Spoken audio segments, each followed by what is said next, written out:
Hello everybody, and welcome to the round 7 player ratings video.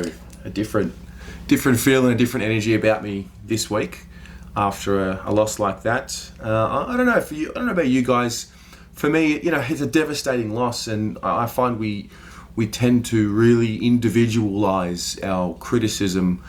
Probably because, there's so many key moments, particularly late in games. I've heard a lot of people talk about that Gibbons kick and the 3 tall forwards not being where they should have been, flat-footed. And yes, there's a lot of truth to that.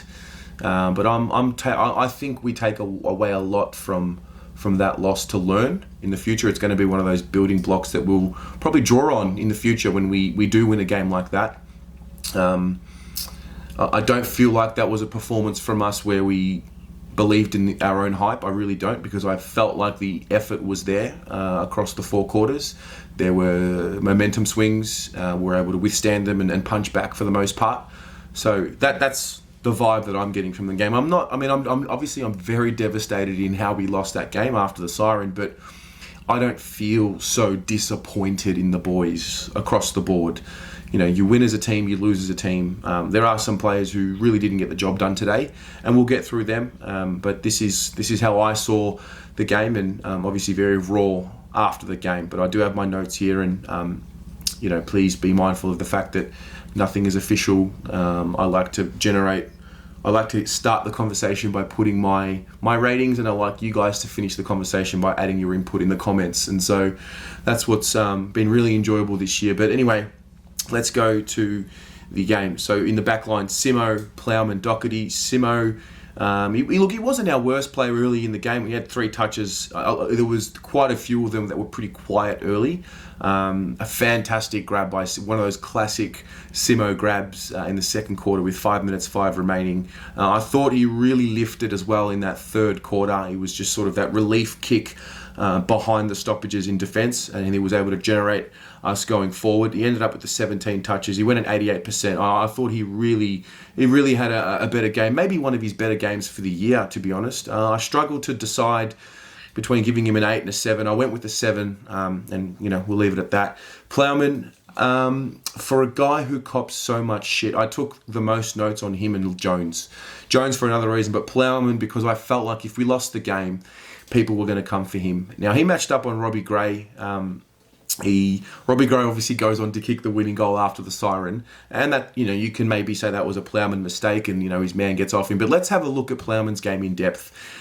He pushes Gray up the ground a lot early in this game, I noticed. Now, whether that was him pushing Gray up the ground or whether that was Gray taking it upon himself to get some touches in the midfield, I'm not too sure, but I'm happy for Robbie Gray to be a midfielder in a game like today. Robbie Gray's a talented player, and you don't want to give him too many shots on goal. So I noticed that there was a great intercept from Plowman on Butters, a Butters kick, who was running into open space. If you remember, I can't remember who the 2 Carlton players were. They ran into each other. It was Kennedy and someone.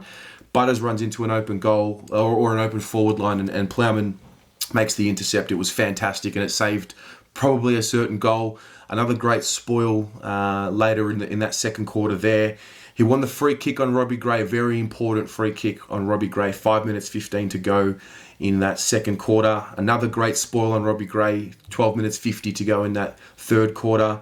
Another great spoil moments after, and then even another one after that. A great play with 3:50 to go in the third. It was a great spoil by him. He gets the ball and kicks it inside 50, and it was just, I found myself saying, goodness me, Plowman's having the game of his life.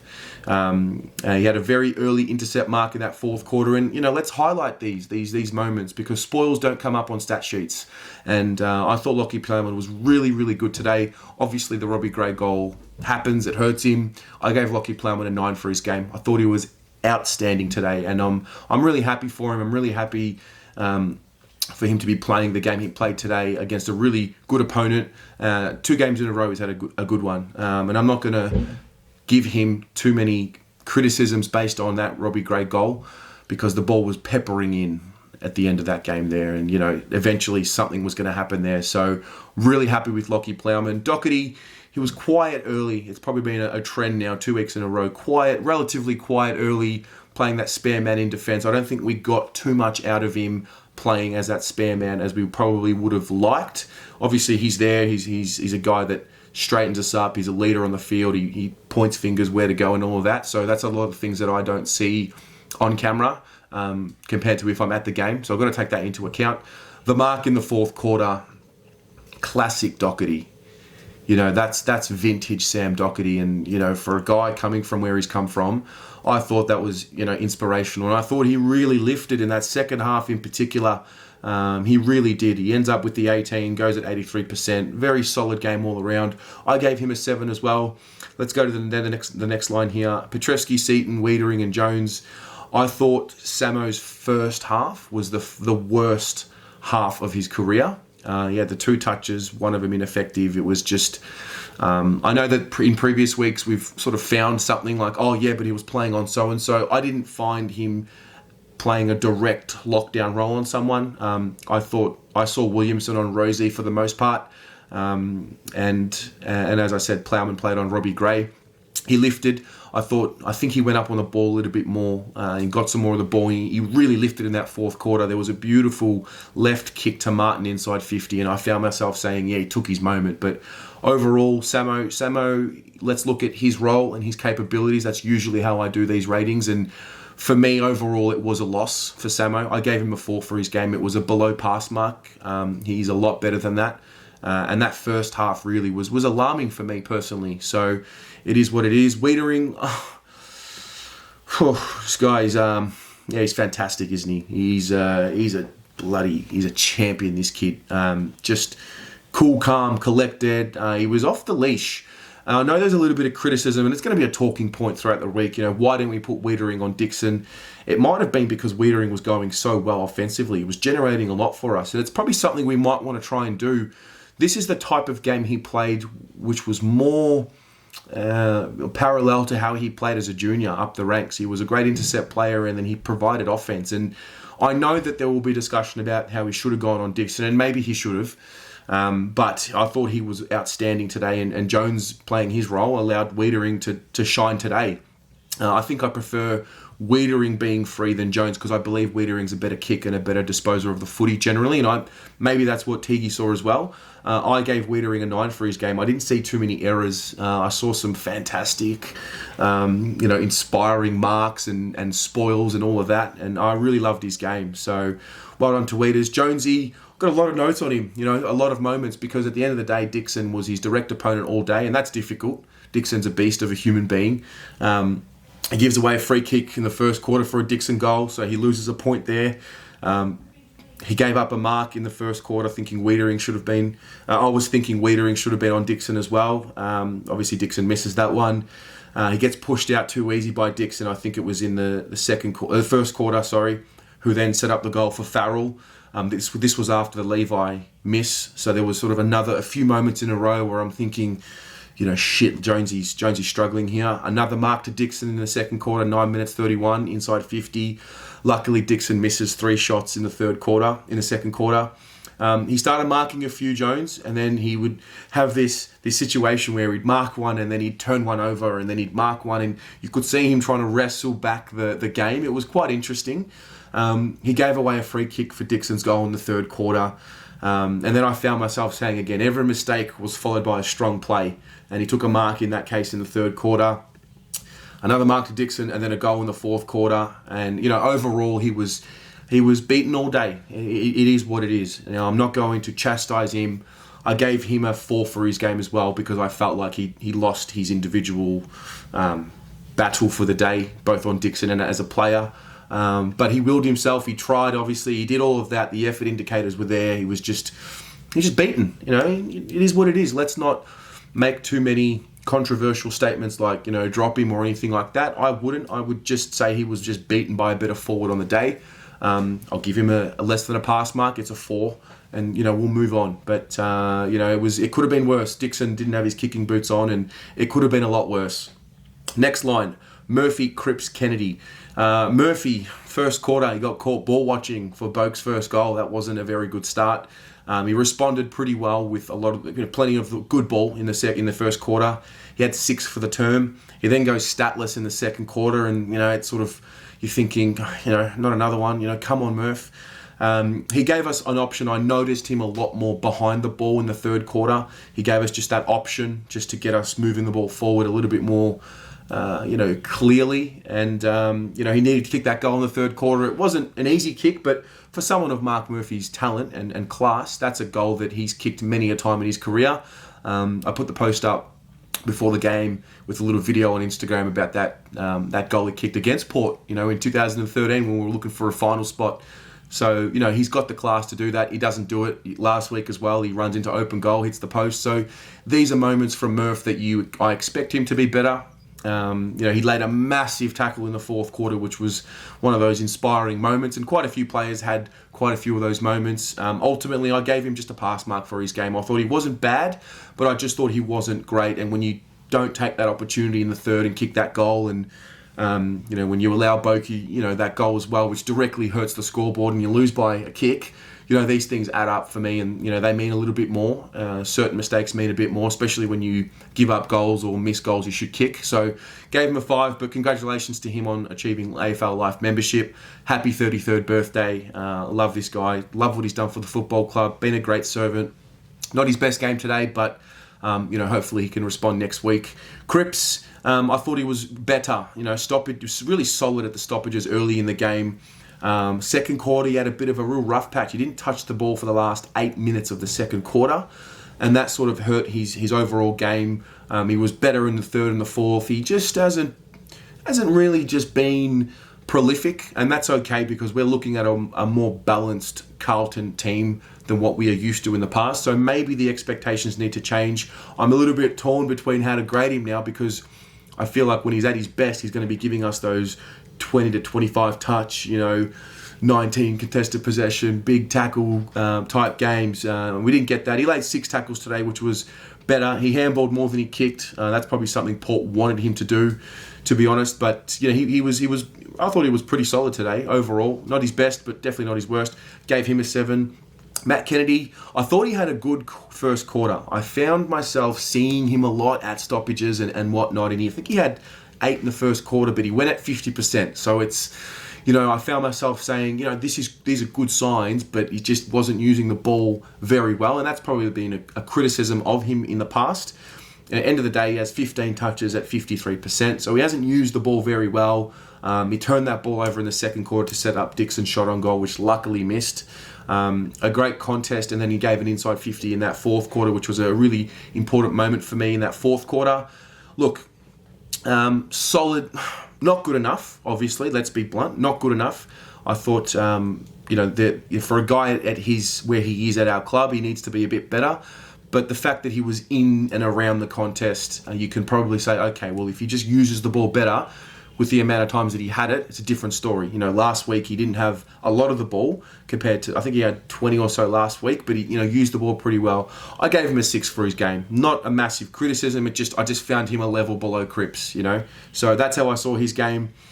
Next line, Gibbons, Mackay, Eddie. Gibbons, I thought he was fantastic all game. He took his moment, tough goal in the first quarter, and that's the thing for these mids. When they go forward and they kick their goals, you've got to give them credit. He did that in the first quarter. I found myself throughout that second and third just saying, again, he's just so crafty, he's smart, he's intelligent, his footy IQ's there, he's tough, he gets tackled, he wriggles his way out of it. End of the day, 14 touches a goal, goes at 57%.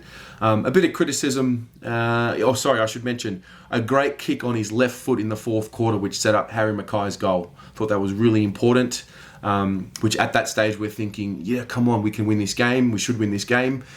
Bit of criticism comes his way for that kick down the line. We're not coaches. I don't know. I don't know what the instruction is.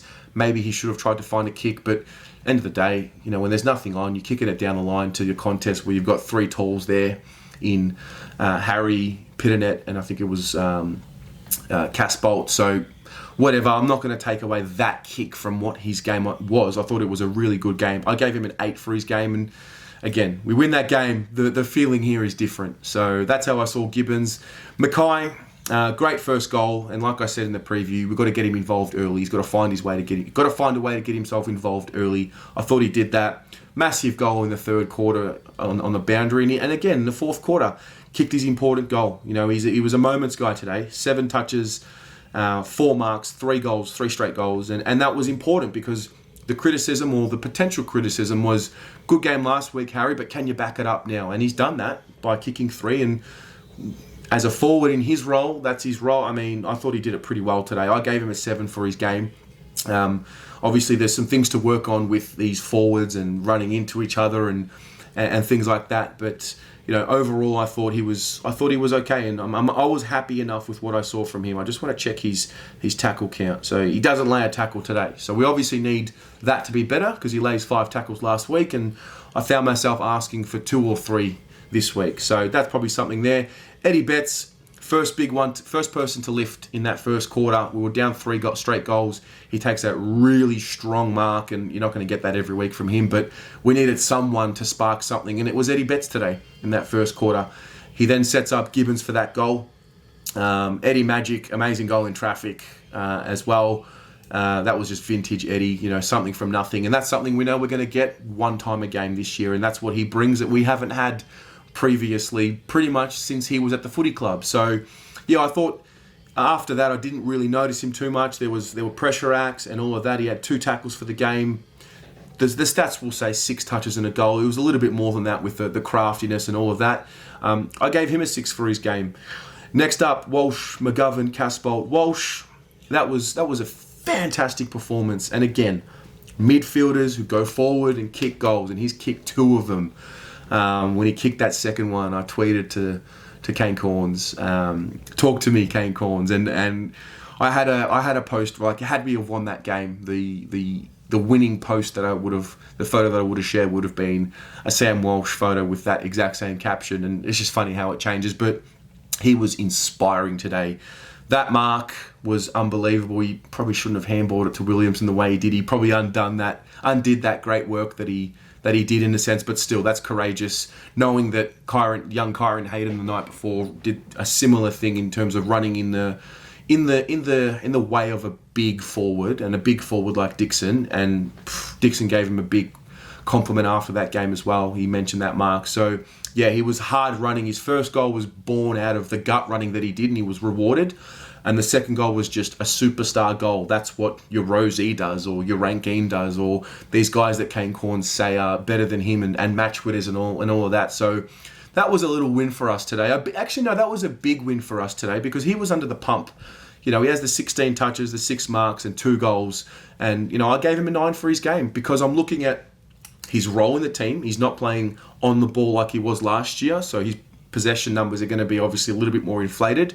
He's playing more so on the wing, more so outside, and he runs hard, he kicks goals, and he's not going to kick 2 goals every game, but when he does, playing in that role, I'm going to give him credit, and I really look forward to seeing what Kane Corns has to say this week about him, if he tries to ignite that as well, because he was a lot better than Rosie, and he has been a lot better than Rosie this year. So I gave Walsh a 9. Mcgovern, I thought his first half I was starting to see, and my notes here say he's emerging, and I started to really see him emerging. Strong marks, strong kicking. He set up our goal when there were little opportunities in that first quarter. With that left foot kick, he just presented really well. He probably died a little bit in that second half, but I found he didn't kick a goal as well, which probably hurts him given where he is in the side and he's standing and all of that. I found myself wanting a little bit more. I ended up giving him, I was torn between 6 and 7.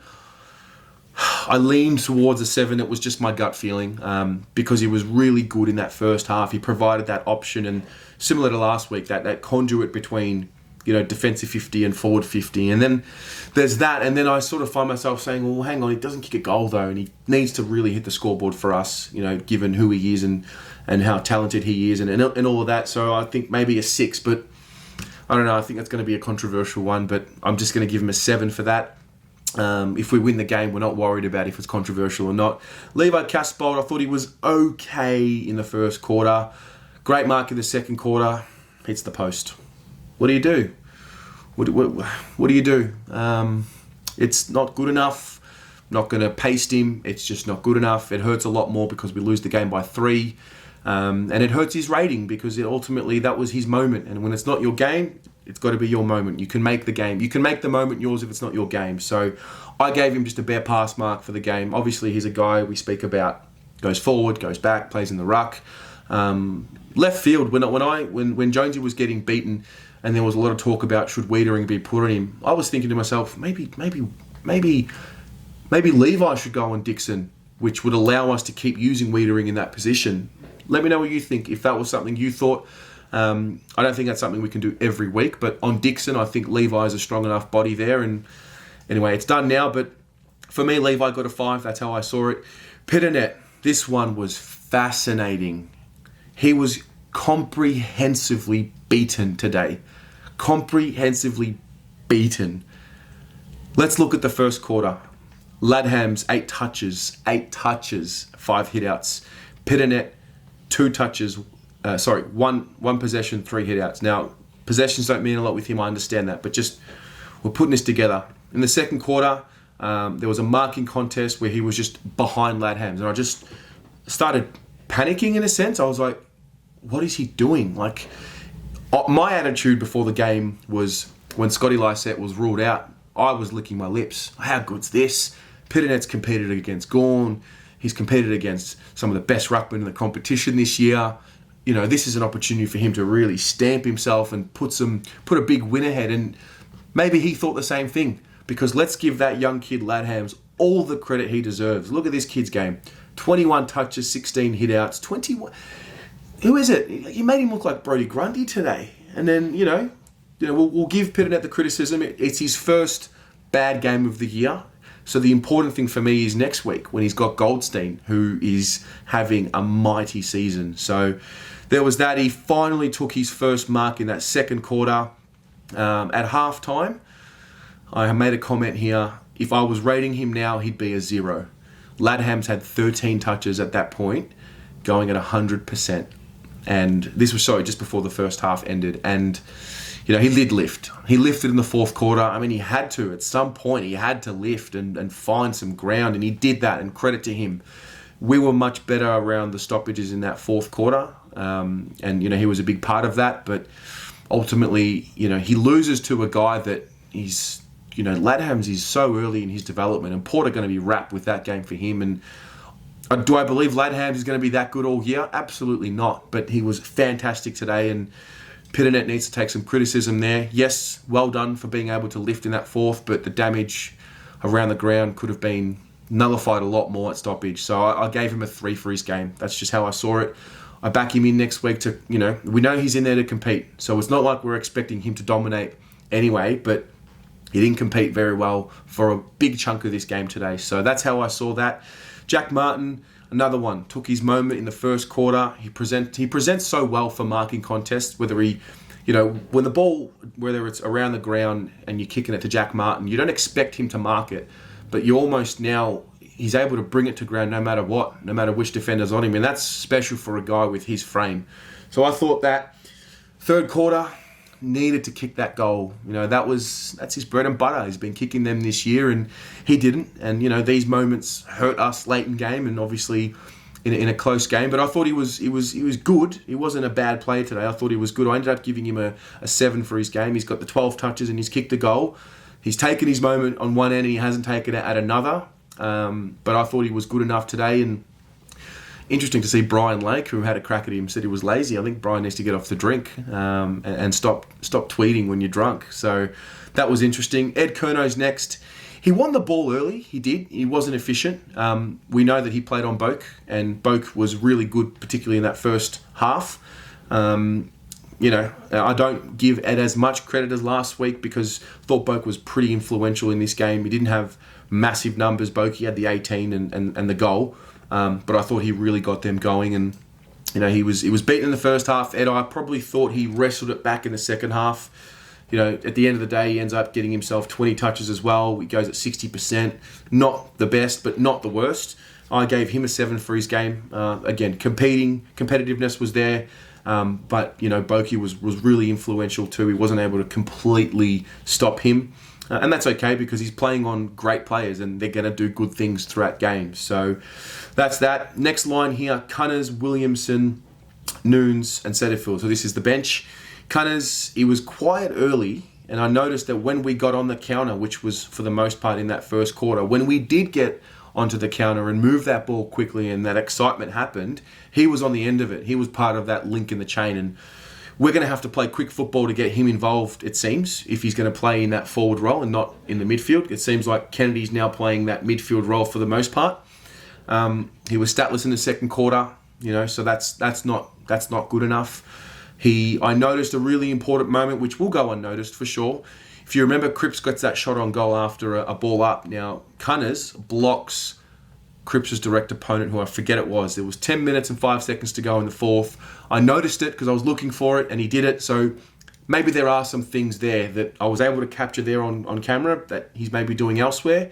So I will take into account the fact that I'm not at the ground, and maybe he did something else. But ultimately, I didn't notice a lockdown roll. I didn't notice a forward stopping roll. I didn't notice anything like that on him. Could be wrong. If you're at the game, please let me know. But I gave him just a bare pass mark for his game. It was a 5. He can be better than that. He's shown us that he can, and he just didn't show it today. So it is what it is. Williamson, I thought he went a little quiet. It was a little unnoticed in that first. He was on Marshall for a little bit in that second quarter.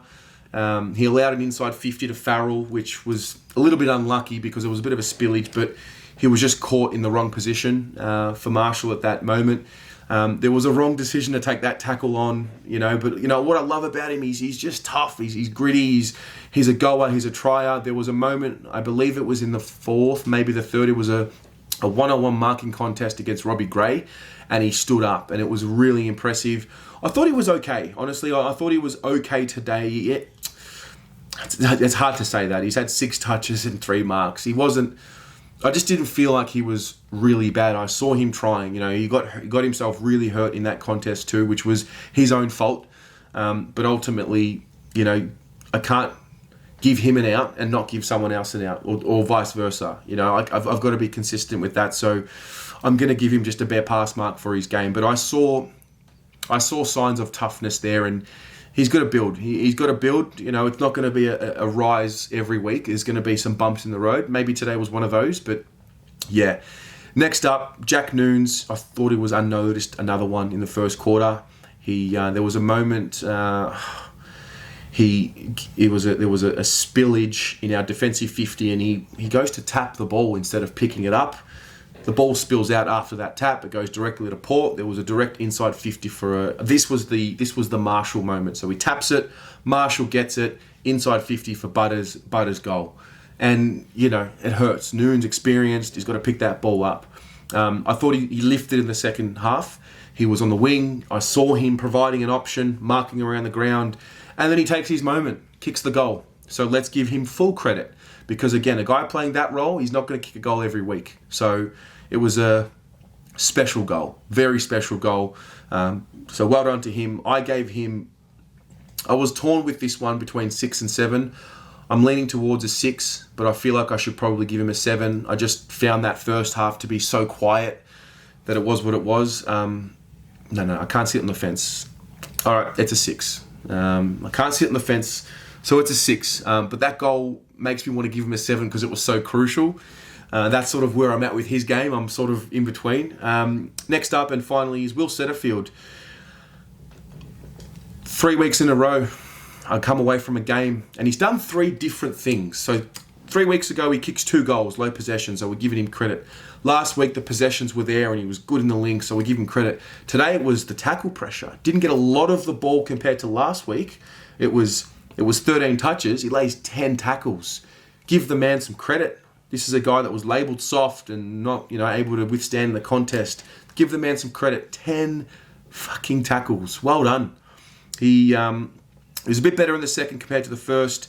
He had 8 tackles in the first half. Now that is elite. He fed out the ball to Nunes for that fourth quarter goal. In that he sort of stood up through the tackle, fed it out to Nunes, and it led to the goal. And yeah, I was really happy with Will's game. I'm going to give him a 9 for his game because I'm looking at who he is, where he is in his career, the role he played today, and the 10 tackles. I've got to give him credit. That's not something I expect from him on any given day. Maybe 4 or 5 tackles, but really happy with Will's game, and I'm really happy that he's just building each week in a different area. It seems it's not like 4 or 5 games in a row with 23 touches. It's a 10 tackle performance. So well on to him. That's it, guys. Those are my ratings. It's a bit dangerous, this, given that it's right after the game. Emotions are high. People might not see it the way I do. As this community always does, and you guys should be credited. Our discussions are so good because we have the ability to say what we think and then back it up with why. And that's the key here.